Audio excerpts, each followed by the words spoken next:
Ako si Bea, isang working student sa Catbologan Samar. Hindi madali ang buhay para sa isang tulad ko, na sabay na binubuhay ang sarili habang tinatapos ang pag-aaral. Sa umaga, estudyante ako. Sa gabi naman, isa akong crew sa isang maliit na kainan malapit sa pantalan. Hindi ko rin alam kung paano ko kinakaya ang araw-araw na pagod. Siguro, dahil alam kong wala akong ibang pagpipilian. Gabi-gabi, sanay na ako sa pag-uwi ng 10 oras. Alam ko na ang bawat iskinita, bawat kanto, at bawat posibleng daan pa uwi. Pero hindi ko akalain na ngayong gabi ay magbabago ang lahat. Miss, sasakay ka ba? Isang lalaking nakasakay sa motorsiklo ang huminto sa harapan ko habang nag-aabang ako ng tricycle pa uwi. Karaniwan, hindi ako basta-basta sumasakay sa mga hindi ko kilala. Pero ngayong gabi, parang pagod na pagod ako para maghintay pa ng mas ligtas na sakay. Sa Barangay San Joaquin po ako. Sabi ko, bahagyang nag-aalinlangan. Ngumiti siya. Sige, doon din ako dadaan eh. May kung anong kakaiba sa lalaki. Masyado siyang pino para sa isang ordinaryong motorista. Maputi siya, matangos ang ilong, at ang kanyang mga mata ay may kakaibang ningning. Pero hindi ko na yon masyadong pinansin. Ang nais ko lang ay makarating sa bahay. Pagsakay ko sa motorsiklo, agad kong naramdaman ang malamig na simoy ng hangin. Ngunit habang tumatakbo ang motor sa daan, tila nagiging kakaiba ang paligid. Unti-unting nawala ang mga ilaw ng mga bahay. At ang tahimik na kalsada ay biglang naging isang tila walang katapusang daan. Kuya, ba't parang maling daan yata to? Tanong ko. Ngunit hindi siya sumagot. Hinawakan ko ang kanyang balikat, ngunit tila hindi siya gumagalaw. Napansin kong kahit na matulin ang takbo ng motor, hindi ko nararamdaman ang hangin sa aking balat. At ang daan sa harapan namin ay isang madilim na lagusan na hindi ko kailanman nakita sa lugar na ito noon. Muling bumalot ang kakaibang katahimikan. Kuya, pakihinto po! Sigaw ko, ngunit hindi siya tumugon. Lumingon ako upang makita ang kanyang mukha. Ngunit bigla siyang naglaho. At ang motorsiklong sinasakyan ko ay patuloy na tumatakbo nang wala nang nagmamaneho. Nagising akong nakahiga sa malamot na damuhan. May liwanag mula sa kalangitan na tila mas maliwanag kesa sa buwan. Sa paligid ko, may mga gusaling hindi ko pa kailanman nakita. Mga tore na kumikislap na parang ginto at mga taong naglalakad na hindi pangkaraniwan ng kagandahan. Naliligaw ako at ang tanging naisip ko lang ay isang pangalan na hindi ko alam kung saan nanggaling. Biringan. Bakit pamilyar sa akin ang pangalang iyon? Nakatingala ako sa kalangitan, pero hindi ito tulad ng nakasanayan kong langit sa Samar. Hindi madilim, hindi rin basta buwan lang ang nagbibigay liwanag. Ang bughaw na kalangitan ay puno ng kumikislap na ilaw. Tila isang panaginip na hindi ko mawari kung totoo o imahinasyon lang. Bumangon ako mula sa malambot na damuhan at napatingin sa paligid. Hindi ito ang kalsadang tinahak ko kanina. Wala na rin ang motor. Ang una kong napansin ay ang mga gusali. Hindi gawa sa semento, kundi tila kumikinang na batong hindi ko pa kailanman nakita. Ang mga kalsada ay tila yari sa makinis na marmol. At bawat sulok ay may bahagyang liwanag na hindi ko alam kung saan nagmumula. Sa halip na ingay ng mga sasakyan o sigawan ng mga tao, isang mahina at tila musika ang bumabalot sa buong paligid. May mga taong naglalakad. At tila hindi sila ordinaryong tao. Napakaputi nila. Halos parang porselana ang balat. At ang kanilang mga mata ay kumikislap sa iba't ibang kulay. Animoy mga bituin. Ang kanilang mga kasuotan ay gawa sa magaan at matingkad na tela na waring lumulutang kasabay ng kanilang bawat kilos. Hindi ko namalayang nakatitig ako sa kanila hanggang sa may isang tinig na pumukaw sa akin. "Bakit ka narito?" Napalingon ako. Isang lalaki ang nakatayo sa hindi kalayuan. Matangkad, makisig, at tila may kakaibang kapangyarihan ng presensya nito. Ang kanyang buhok ay tila pilak na kumikintab sa liwanag. At ang kanyang mata, kulay asul, pero hindi basta asul. Ito ay parang bughaw na apoy na sumisiyasat sa akin. "Sino ka?" Tanong ko, hindi alintana ang panginginig ng aking tinig. Humakbang siya palapit, at sa bawat hakbang niya, tila sumasabay ang hangin sa kanyang galaw. "Ako si Lucas," sagot niya. "At ikaw, hindi ka dapat narito." "Hindi dapat?" Tanong ko, ramdam ang pagbilis ng tibok ng puso ko. "Walang ordinaryong tao ang dapat makarating sa Biringan ng hindi ipinapatawag. Pero ikaw, tila naligaw ka rito." "Naligaw? Imposible. Hindi lang ako basta naligaw. May kumuha sa akin." Nagsimula akong maglakad pa atras. Pilit na inaalala kung paano ako nakarating dito. Ang motor, ang misteryosong tsoper, ang biglaang pagkawala niya. Kailangan kong makauwi. Tumingin si Lucas sa akin. Tila sinusuri kung nagsasabi ako ng totoo.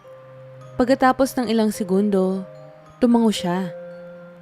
"Kung yan ang nais mo, tutulungan kitang makabalik. Ngunit hindi ganun kadali ang paglabas sa Biringan." Napalunok ako. Anong ibig mo sabihin?" Sumulyap siya sa mga gusali sa paligid. At sa isang iglap, naunawaan kong hindi ito basta-bastang lugar. Ang sino mang makarating sa Biringan ay may dahilan kung bakit tinawag. Nanlamig ako sa sinabi niya. Ako? Tinawag? Paano nangyari yun?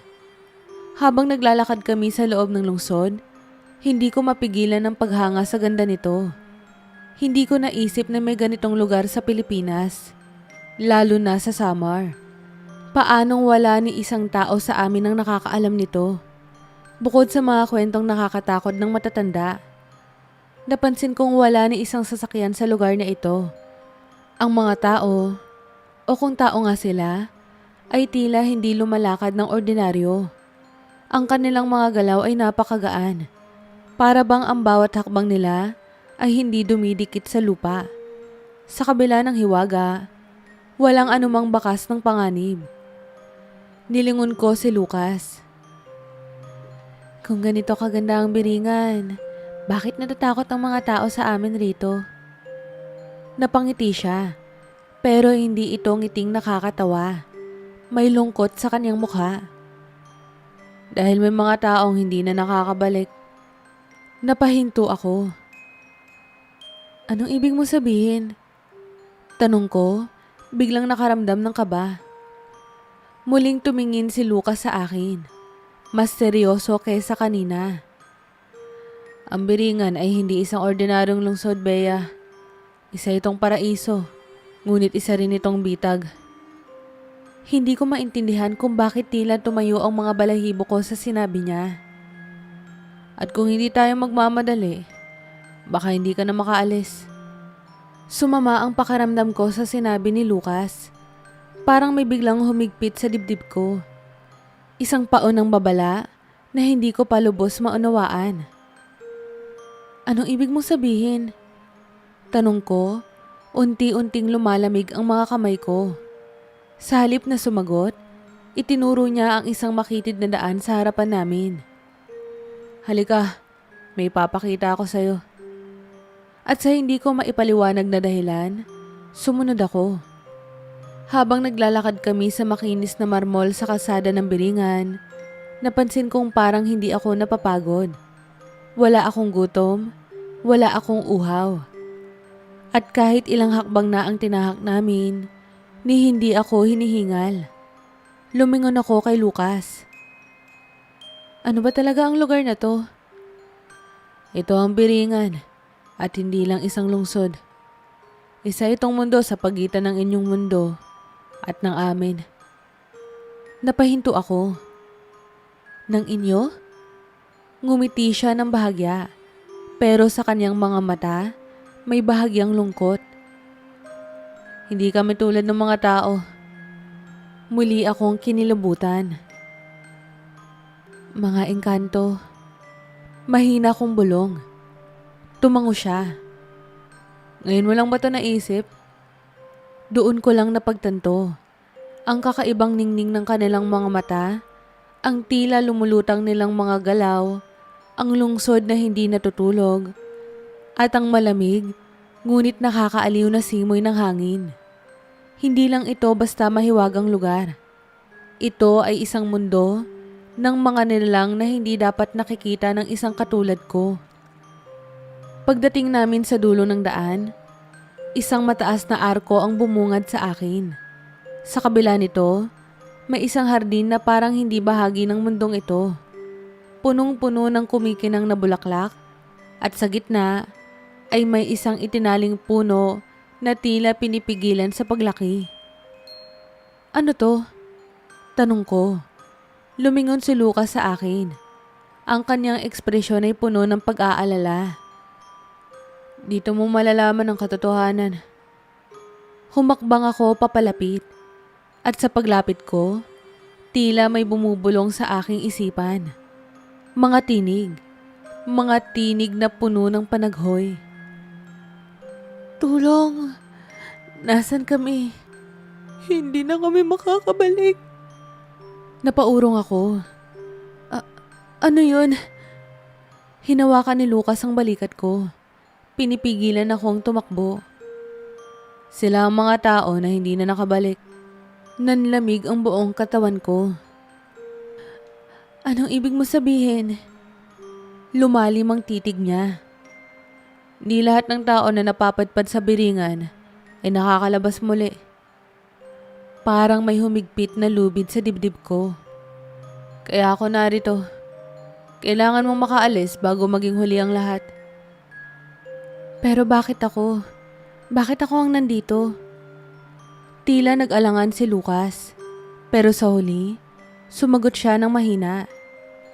Dahil may isang nilalang dito na nais kang manatili. Kumulo ang sikmura ko sa kaba. Sino? Ngumiti siya, ngunit hindi iyon nakakalma sa akin. Ang hari ng biringan. Ang hari ng biringan? Para akong binuhusan ng malamig na tubig. Sino siya? At bakit niya ako gustong manatili dito? Hinintay kong sagutin ni Lucas ang tanong ko. Ngunit sa halip, tinitigan niya lang ako. Tulad ng isang taong gustong sabihin ang isang bagay pero hindi niya magawa. Lucas, sabihin mo sa akin ang totoo. Pumikit siya saglit at saka bumuntong hininga. Hindi ko alam kung bakit kanya pinili, Bea. Ngunit may dahilan kung bakit napadpad ka rito nang hindi mo alam.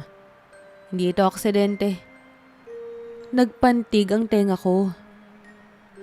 Kung ganon, paano ako makakabalik? Tumingin siya sa akin. Ang kanyang asul na mga mata ay puno ng emosyon. May paraan, pero may kapalit. Anong kapalit?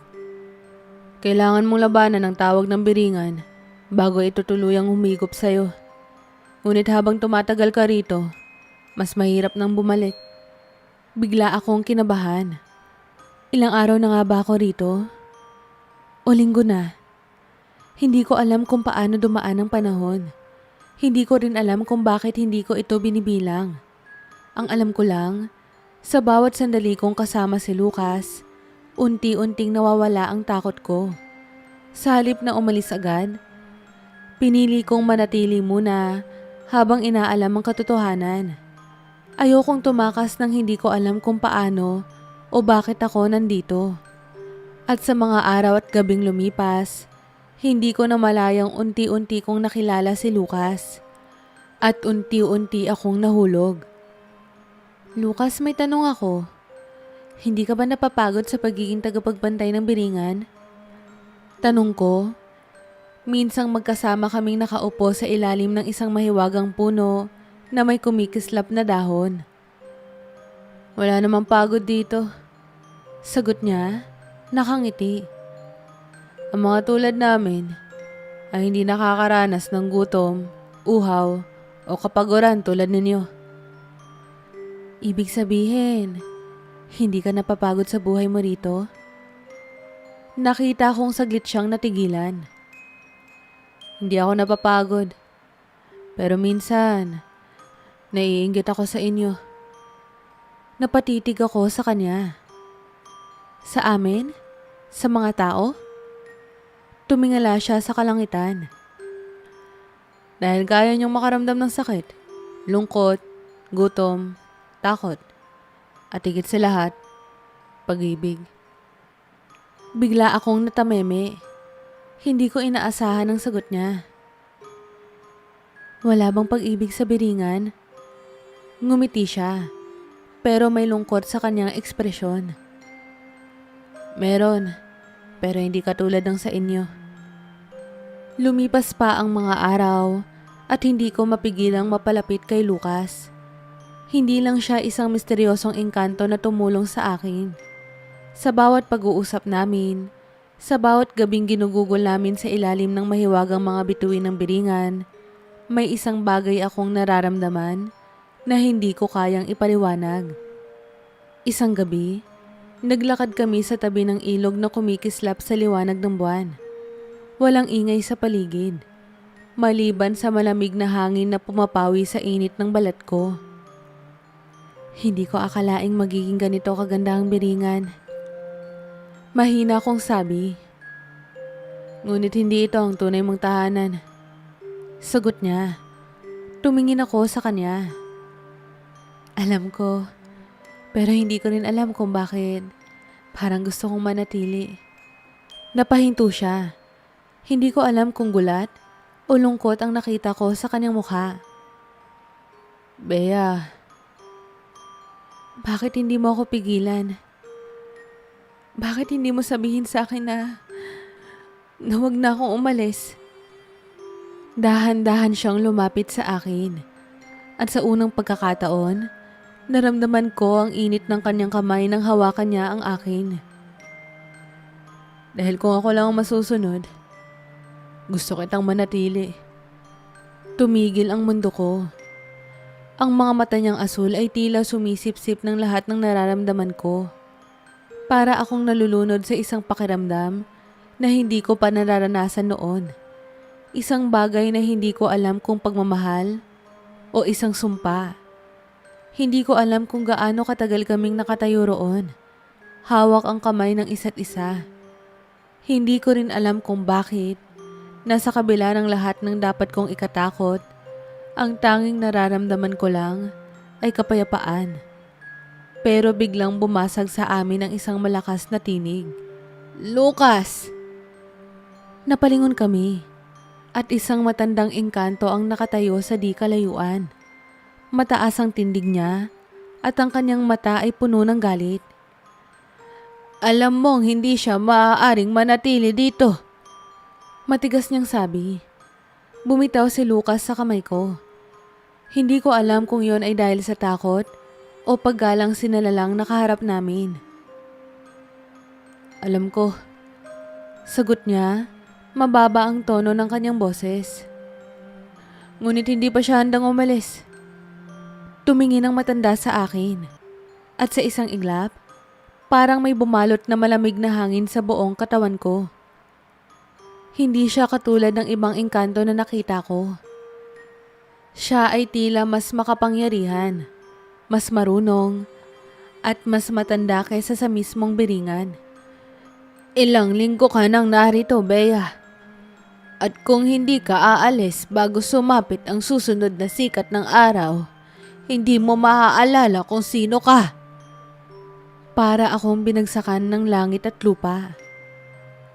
Ano pong ibig mo sabihin? Lumalalim na ang koneksyon mo sa biringan. Kapag masyado kang nagtagal dito, kakalimutan mo ang lahat ng nakaraan mo. Mawawala ang iyong pangalan, ang iyong pamilya, ang buhay na minsan mong ginusto. Magigising ka isang araw na isa ka na sa amin. Isa ka na ring engkanto.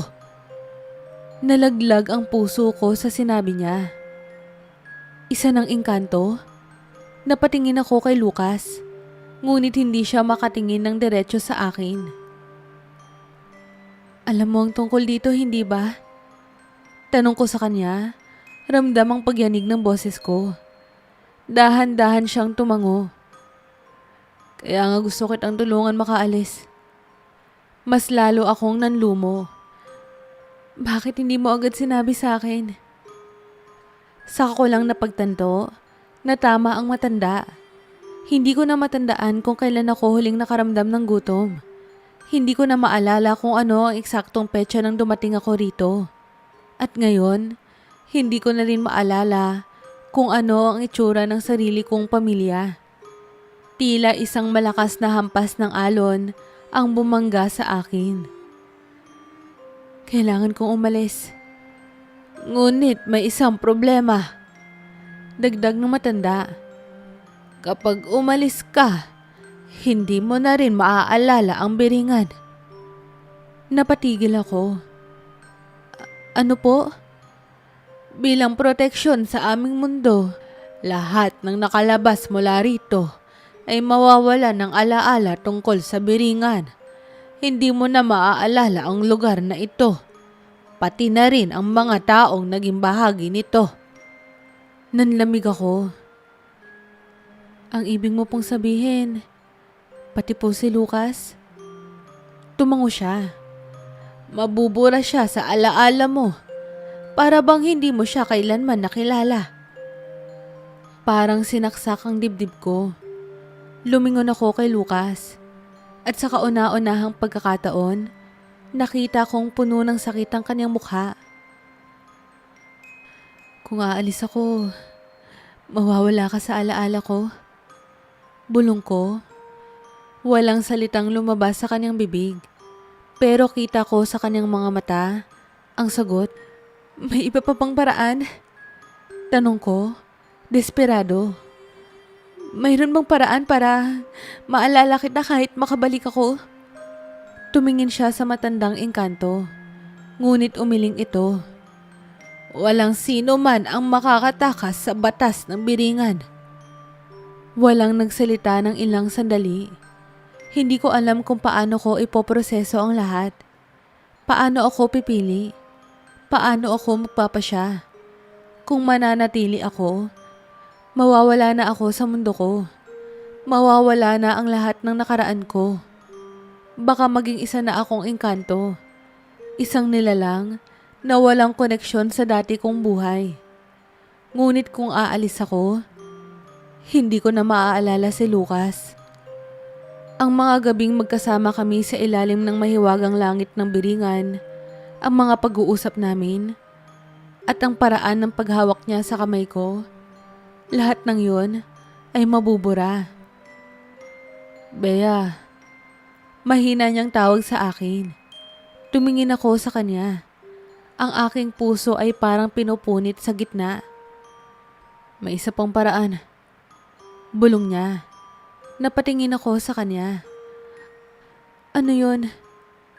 Tumingin siya sa matanda na parang humihingi ng permiso. Ilang saglit bago ito tumango.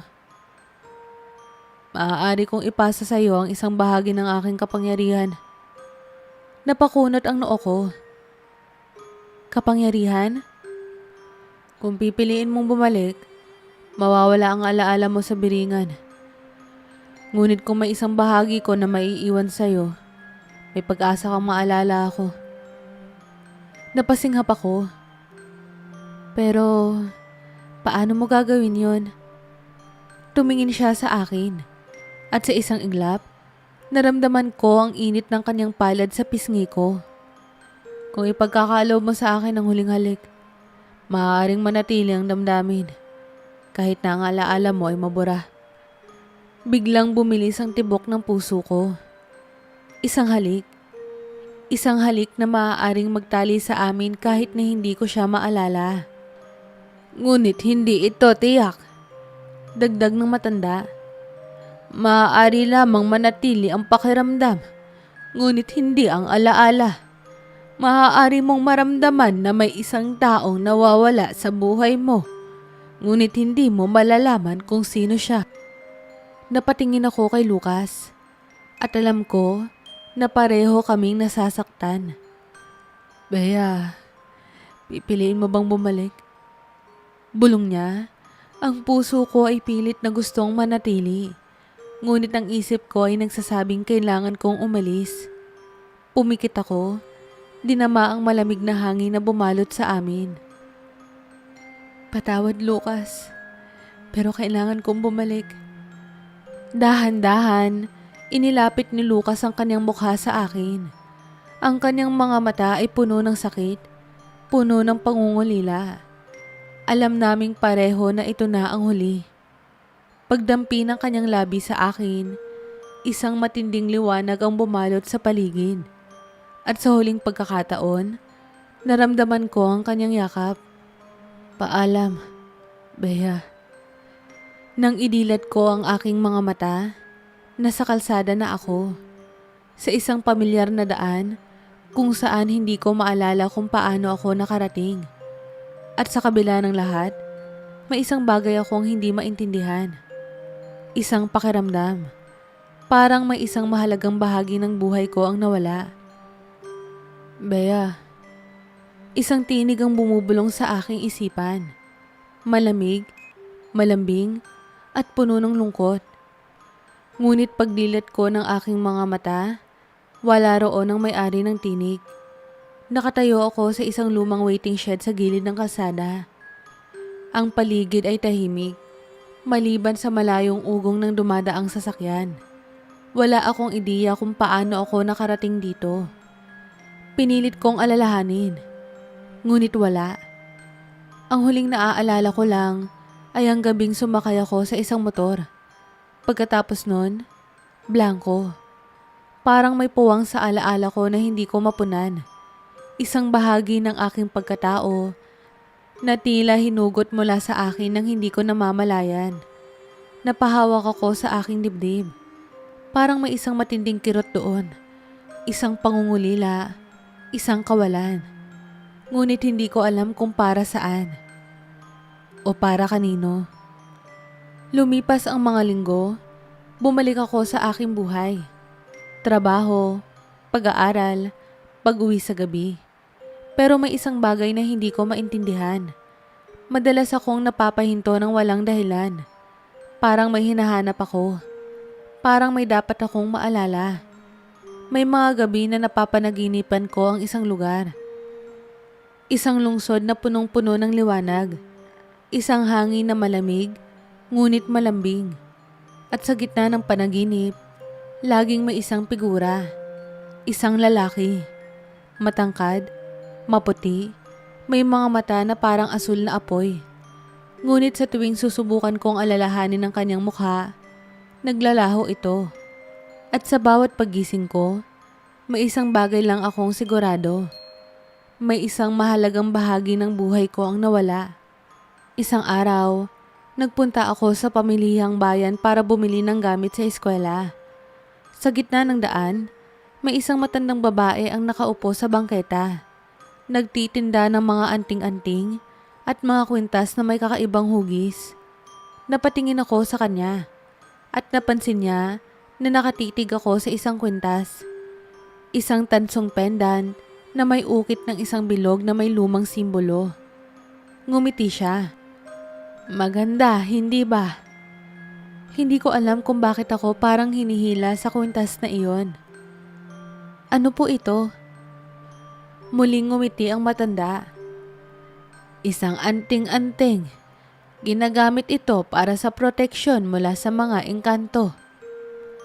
May kumislot sa loob ko sa salitang iyon. Engkanto. Engkanto. Mahina kong ulit. Napatingin ang matanda sa akin. Saka nagsalita sa isang mababang tono. Nakakita ka na ba ng engkanto, iha? Hindi ko alam kung bakit, pero bumilis ang tibok ng puso ko. Hindi pa. Hindi ko po alam. Tila may kung anong naisip ang matanda bago siya tumango. Minsan, hindi natin maalala ang mahalagang bagay. Ngunit ang puso natin, hindi kailanman nakakalimot. Nalaglag ang tingin ko sa kwintas. Sa hindi ko maipaliwanag na dahilan, parang may isang bahagi ng sarili ko na sumisigaw na bilhin ko iyon. At iyon nga ang ginawa ko. Kinagabihan, habang nakahiga ako sa kama, hawak ko ang kwintas. Pinag-aaralan ko ang ukit sa pendant. Hinahaplos ang bawat linya nito na para bang may koneksyon ako rito. At habang nakapikit ako, may biglang sumagi sa aking isipan. Isang sulyap sa isang nakalimutang alaala. Isang halik. Isang malamig ngunit malambig na tinig. Isang pangakong hindi ko maalala. Napatayo ako mula sa kama. Humihingal. Ano to? Bakit parang may pilit na bumabalik sa isipan ko?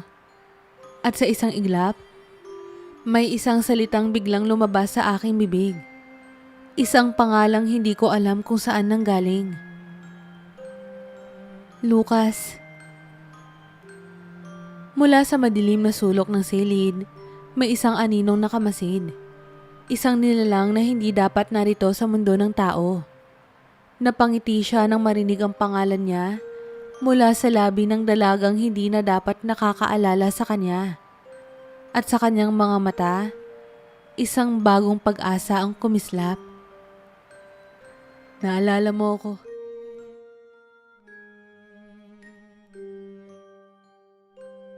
Kamusta po kayo? Muli, maraming salamat po sa pagsubaybay.